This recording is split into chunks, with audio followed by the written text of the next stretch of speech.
Pembahasan kali ini kita akan mengulas salah satu klub dari ibu kota Indonesia, yaitu Jakarta. Nama klubnya sendiri adalah Persija Jakarta. Tapi seperti biasa, sebelum kita masuk ke pembahasan, kita akan mengulas salah satu legenda dari Persija itu sendiri. Dari sekian banyak legenda Persija, saya memilih salah satu, yaitu Sofyan Hadi. Sofyan Hadi pada tahun 1971 mengawali karirnya sepak bolanya di PS Jayakarta sebagai anggota divisi 1 Persija Jayakarta. Dan Jayakarta sendiri adalah bukan klub sembarangan karena di dalamnya diisi pemain hebat seperti Anjas Mara, Sultan Arhara, dan Nurwindo, Danajaya, Mehmet Pemadi, dan di bawah manajer Frans Utesoid. Setahun kemudian, tepatnya pada tahun 1972, Sofyan Hadi bergabung ke Persija Jakarta. Persija kala itu merupakan kumpulan pemain bintang seperti Iswadi Idris, Roni Pati, Junaidi Abdillah, Anjas Mara, Andi Lala, Simpson Rumah Pasal, dan Andi Lala. Posisi Sofyan Hadi sendiri adalah sebagai gelandang serang sekaligus playmaker. Dan di awal tahun 1977, Sofyan Hadi dipercaya untuk memakai ban kapten. Sebagai playmaker, Sofyan menjadi otak serangan Persija bersama dengan Anjas Mara. Dia bahu-membahu dengan gelandang serang yang lincah, John Lesnusa dan Ruli Nere. Serangan sangat berbahaya kalau barisan pemain belakang Persija mampu merebut bola dan melakukan serangan balik dan kemudian membangun penyerangan, seperti dikutip dari sumber.com. Di Persija, Sofyan Hadi pernah membawa klub ibu kota menjadi juara kompetisi pada tahun 1973, tahun 1975, dan tahun 1979. Dan ketika menyandang ban kapten, Sofyan banyak mengangkat trofi kejuaraan seperti Piala Siliwangi yang di Bandung, diraih Persija 2 kali, yaitu pada tahun 1976 dan 1978. Dan pada tahun 1977, Persija memenangi Piala Yusuf di Makassar, Piala Surya di Surabaya, dan Bank Ali Cup di Jakarta. Dan sebagai pemain tim nasional, timnas kali itu banyak dihuni oleh pemain dari Persija, maka zaman itu Persija disebut sebagai miniatur tim nasional Indonesia. Sofyan Hadi bergabung ke timnas nasional pada tahun 1976. Namun sayang, tim nasional Indonesia yang diperkuatnya kala itu tersisih dari Pra-Olimpiade Montreal 1976 karena kalah adu penalti melawan Korea Utara. Kurang bersinarnya di timnas, namun Sofyan Hadi justru jauh menyimpan potensi hebat pula saat melatih. Sofyan Hadi sebagai pelatih, ia dikenang lantaran menjadi pelatih terakhir yang bisa membawa Persija juara Liga Indonesia pada tahun 2001, sebelum akhirnya Persija mengakhiri puasa gelarnya pada tahun 2018 lalu. Dan sebelum memangku jabatan sebagai pelatih kepala pada tahun 2000, Sofyan Hadi pernah menjabat sebagai asisten pelatih utama, yaitu pelatih kepala kala itu adalah Andi Lala.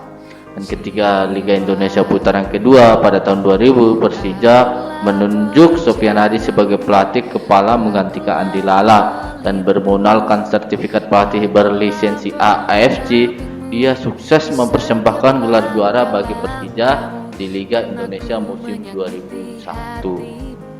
Dan selesai melatih Persija pada tahun 2003, Sofyan Hadi pun dipercaya oleh manajemen PSIM Yogyakarta untuk melatih PSIM pada tahun 2004. Dan di hari tuanya, Sofyan Hadi harus berjuang melawan penyakit kelainan hati dan sempat menjalani perawatan di beberapa rumah sakit.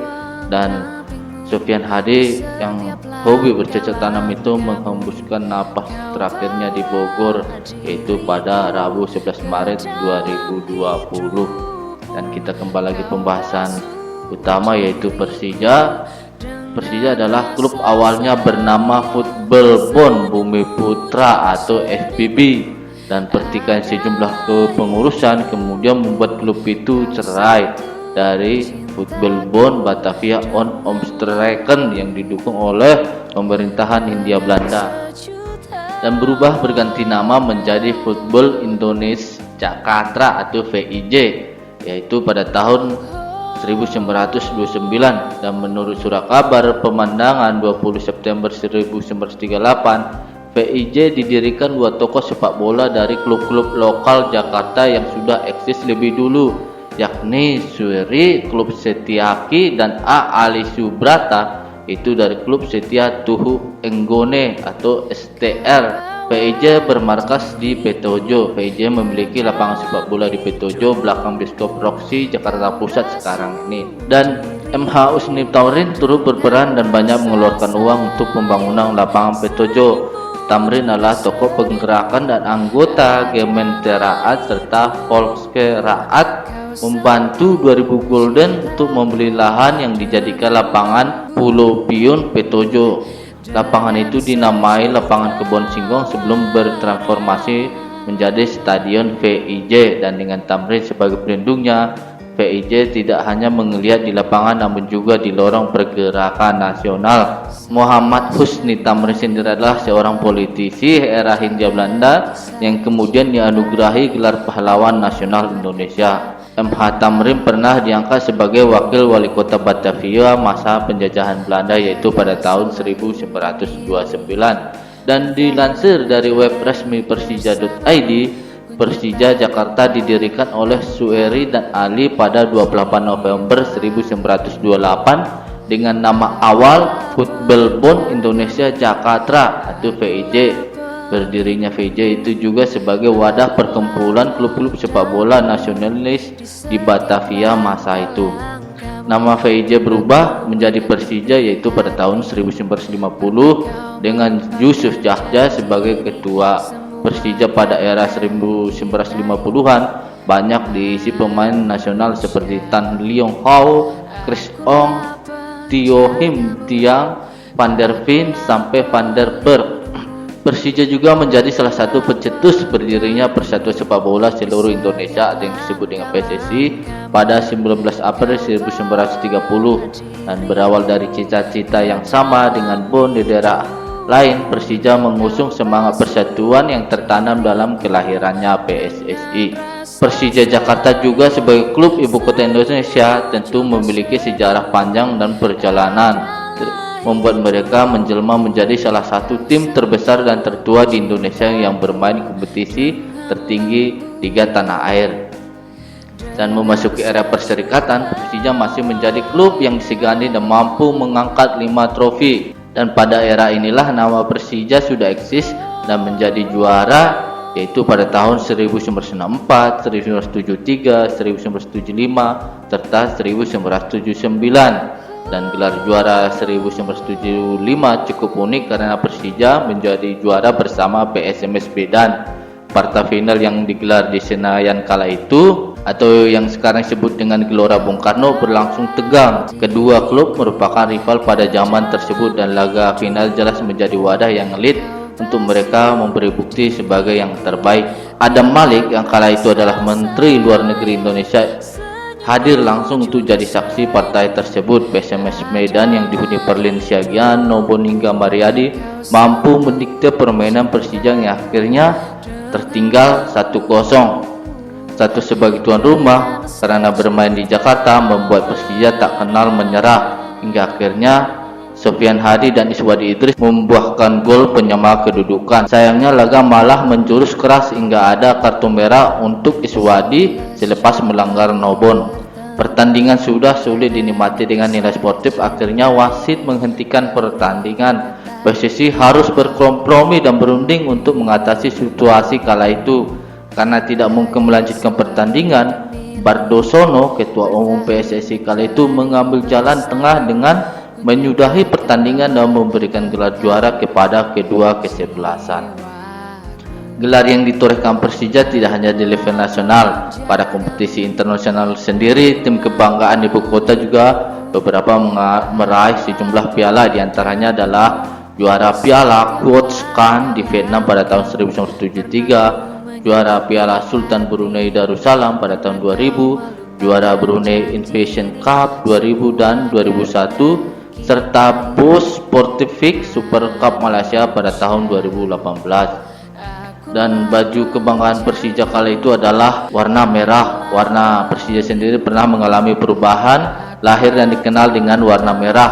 Persija sempat berubah menjadi oranye yang ditenggarai keputusan politis lantaran Sutioso sebagai Gubernur DKI Jakarta menyukai warna yang juga jadi kebesaran timnas Belanda tersebut dan lekat dengan sejarah Jakarta sebagai kota. Dan pada tahun 2015 pengurus internal Persija sepakat untuk kembali ke jati diri mereka, yakni warna merah atau yang disebut jargon back to basic pun sempat diusung untuk mengawali kembalinya Persija ke warna asal mereka yang dipakai hingga sekarang. Dan sekarang pun Persija masih eksis di Liga Kasta tertinggi Liga Indonesia atau Liga 1 Indonesia. Dan Persija sendiri beberapa kali berpindah-pindah kandang, yaitu saat pertama kali yaitu Stadion VJ yang ada di Tanah Abang yang didirikan oleh MH Tamrin, yang disebut tadi adalah pada saat pendirian Persija yaitu Sueri dan Ali menggunakan lapangan daerah Petojo, yaitu lapangan Petojo di Pulau Piyun. Bisa dibilang lapangan pertama Persija. Nama lama Persija yakni VIJ dan sudah 23 tahun menggunakan lapangan tersebut untuk kepentingan kompetisi internal hingga pertandingan berskala nasional. Kemudian Stadion Ikada, yaitu Ikatan Atletik Jakarta, adalah stadion kedua Persija yang dulunya adalah lapangan tim nasional Indonesia. Dan PSMS Medan sendiri adalah salah satu klub yang pernah merasakan atmosfer stadion ini kala bertanding dengan Persija, yaitu pada tahun 1945. Dan kemudian Stadion Menteng. Tak berserang lama Persija mendapatkan stadionnya sendiri di kawasan Menteng pemberian Presiden Republik Indonesia yaitu Soekarno pada tahun 1961. Dahulu stadion ini bernama Stadion Vios, pemiliknya adalah klub Hindia Belanda yang bernama Vios Forwards is on Streven. Stadion Vios dibangun pada tahun 1921 dan setelah Persija resmi merumput di Vios Batavia, mereka mengganti namanya menjadi Stadion Persija atau Stadion Menteng. Saat bermarkas di Menteng, Persija 4 kali sukses meraih gelar juara perserikatan, yaitu pada tahun 1964, 1973, 1975 dan terakhir 1979. Dan sayangnya kemesraan Stadion Menteng dan Persija berakhir pada 26 Juli 2006. Stadion yang penuh kenangan itu harus roboh setelah Gubernur DKI kala itu Sutioso menginstruksikan untuk menggusur stadion tersebut dan merubah menjadi Taman Menteng. Kemudian Persija juga pernah bermarkas di Stadion Lebak Bulus. Stadion ini dapat menampung 12.000 penonton dan pada tahun 2015 Stadion Lebak Bulus akhirnya harus rata dengan tanah untuk pembangunan MRT Lebak Bulus. Saat itu Gubernur yang menjabat adalah Basuki Cahayapurnama atau alias Ahok. Kemudian stadion yang pernah digunakan juga adalah Stadion Gelora Bung Karno. Persija diketahui pindah ke Stadion Utama Gelora Bung Karno mempunyai kenangan manis bagi Persija, yaitu pada tahun 2001 maupun 2018, karena di stadion ini Persija memastikan gelar juara terutama di 2018 berapa kali Persija menggunakan stadion ini. Dan kemudian Persija juga pernah bermarkas di Stadion Mada, yaitu pada tahun 2019 pernah menggunakan Stadion Mada Senayan, dan saat itu Persija pernah menang 3-0 di stadion tersebut atas Kalteng Putra dengan skor 3-0. Dan terakhir adalah Stadion Internasional Jakarta yang baru dibangun. Kini Persija menyambut stadion yang sudah hampir jadi. Stadion yang dimaksud adalah Jakarta International Stadium atau JIS di Taman BMW, yang stadion ini dibangun pada tahun 2019 yang lalu. Dan dimulainya pembangunan ini dilakukan oleh Gubernur DKI Jakarta yaitu Anies Baswedan, dan diketahui stadion ini akan bisa menampung kurang lebih 82.000 penonton dan memiliki tingkatan tribun. Dan kita ke logo dari Persija sendiri seperti di gambar. Logo awal dan perubahan logo Persija awalnya bernama Football Bond Indonesia Jakarta atau VIJ. Barulah pada tahun 1951 berubah nama menjadi Persatuan Sepak Bola Indonesia Jakarta atau Persija. Perubahan nama itu juga diikuti oleh perubahan logo klub. Wali Kota Jakarta saat itu yaitu Sudiro mempersilahkan Persija memakai lambang Jaya Raya sebagai dasar logo klub. Namun saat itu yang digunakan adalah gambar Tugu Kemerdekaan, bukan Tugu Monas seperti sekarang. Setelah Kota Praja, Jakarta berubah nama menjadi DKI Jakarta, barulah Tugu Kemerdekaan ikut diganti dengan Tugu Monas. Dan julukan Persija adalah Macan Kemayoran. Macan Kemayoran adalah julukan yang begitu melekat bagi Persija Jakarta. Belum ada waktu pasti kapal Persija mulai dikenal dengan sebutan Macan Kemayoran. Namun julukan Macan Kemayoran mulai ramai digunakan media massa nasional dan dikenal luas secara luas sejak era Legina Indonesia pada tahun 1994. Sebelum era Legina Indonesia atau era Perserikatan, sebutan Macan Kemayoran sudah ada tapi belum masif didengungkan. Malahan Persija sempat dijuluki dengan sebutan Si Jampang oleh media massa berdasarkan keinginan pengurus klub. Dan penulis buku sejarah Persija, Gue Persija, yaitu Gary Putra Anugrah mengatakan, hingga kini waktu pasti julukan Macan Kemayoran diberikan dan digunakan Persija belum terang, dan dari riset koran-koran lawas tidak diketahui tahun yang pasti. Dan dari lansir dari laman superbowl.id, julukan Macan Kemayoran ternyata diambil dari cerita rakyat yang mengisahkan tentang kisah hidup pemuda bernama Murtado pada zaman kolonial Belanda. Murtado merupakan pria berparas tampan yang lahir di Kemayoran. Parasnya cukup tampan, tapi yang terpenting adalah sikapnya yang santun dan berani membela orang yang lemah dari orang jahat dan penindasan Belanda.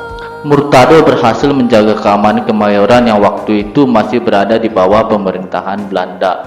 Murtado pun dijuluki Macan Kemayoran berkat keberaniannya. Julukan tersebut kemudian disematkan untuk kesebelasan asal ibu kota negara Indonesia ini. Penggunaan kata macan pun bukan hal yang absurd atau fiktif. Pasalnya, Jakarta sebelum menjadi kota metropolitan seperti sekarang juga menjadi salah satu habitat kucing besar tersebut. Tepatnya pada tahun 1880-an, macan masih ditemuin di Jakarta. Dari potongan koran Java Bode edisi 4/11/1882 yang berada di media sosial diketahui bahwa hewan buas yang lebih dikenal dengan nama harimau tersebut berkeliaran di daerah Papanggo atau Tanjung Priuk dan Bukit Duri di daerah Jakarta Timur. Banyak kalangan meyakini itu berdasarkan potongan koran dan cerita dari mulut ke mulut. Harimau atau macan Jakarta pernah punah pada tahun 1886 dan macan terakhir tersebut dikabarkan mati ditembak oleh seorang pembunuh Belanda dengan sebutan Simons Kemayoran. Dan kisah soal macan Jakarta, lantas jago Kemayoran bernama Murtado inilah muncul istilah Macan Kemayoran. Dari kisah sejarah ini lantas Persija mengadopsi nama Macan Kemayoran sebagai julukan klub Persija yang diamplifikasi oleh media massa. Dan Kemayoran sendiri adalah Kemayoran yang merupakan sebuah kecamatan di Jakarta Pusat. Yang lebih rinci, kecamatan yang terdiri dari 3 kelurahan yaitu Kelurahan Kemayoran, Kebun Kosong, dan Serdang. Dan Kemayoran berawal dari hunian mayor Belanda di Indonesia. Sejarah Betawi yaitu Yahya Andi Saputra Sahibul mengatakan, jika kita mendatangi Kemayoran pada masa penjajahan mungkin akan melihat banyak lahan kosong yang didominasi oleh sawah dan kebun. Ada pemukiman warga namun hanya ada beberapa. Kemayoran baru mulai modern sejak para mayor Belanda banyak yang tinggal di sana. Mayor yang paling terkenal di sinilah yaitu Isaac de Hostal de Saint Martin. Berdasarkan informasi yang berbagai literatur yang dihimpun, Yahya, Isaac berasal dari Prancis, namun dia bergabung dengan kongsi dagang Belanda yaitu VOC. Isaac, kata Yahya, banyak ikut berperang, salah satunya di Banten. Isaac juga terlibat dalam suksesi penaklukan Banten. Penaklukan itu diawali dengan politik adu domba VOC. Isaac lalu membangun rumah di Jalan Garuda dekat tikungan Kemayoran Gempol. Rumahnya besar dan megah pada masanya. Banyak rakyat jelata yang penasaran dan berkunjung ke kawasan itu hanya untuk melihat rumah Isaac. Warga sekitar kemudian menyebut kawasan itu sebagai Mayoran. Lalu pelafalan tersebut berubah secara perlahan menjadi Kemayoran. Yahya menilai sejarah Kemayoran pada masa kolonial syarat dengan kepedihan, sebab tanah-tanah di sana dikuasai para mayor sekaligus VOC. Sampai nama kawasan ini pun harus menyerap dari kata mayor yang merepresentasikan penaklukan tersebut. Yahya juga menduga sebelum disebut Kemayoran, kawasan itu mempunyai nama sendiri. Namun sampai saat ini bukti tersebut belum juga ia temukan baik dalam buku, jurnal atau literatur yang lain. Sekian pembahasan kali ini. Terima kasih.